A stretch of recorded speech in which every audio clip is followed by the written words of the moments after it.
ফিলিস্তিনে অসহায় নিরস্ত্র মানুষকে অত্যাচার করে চোখ বেঁধে ইসরায়েলের বর্বর বাহিনী একটা বিল্ডিং এর নিচ থেকে তাকে হাঁটতে বলছে।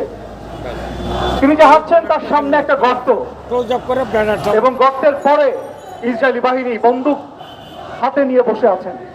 যখনই সে হাঁটতে হাঁটতে যাচ্ছেন তখন গুলি করছে, আর আমার ইসরায়েলি ভাই সেই গুলি খেয়ে সেই গর্তে পড়ছে।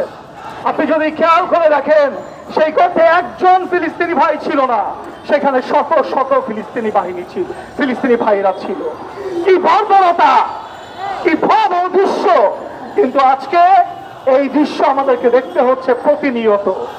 শুরু হয়েছে সে 1948 সাল থেকে এই দখলদার বাহিনী, এই ইসরায়েল সেই 1948 সাল থেকে দখল করা শুরু করেছে এবং তাদের স্বীকৃতি দিয়েছে আমেরিকা এবং ইউরোপ।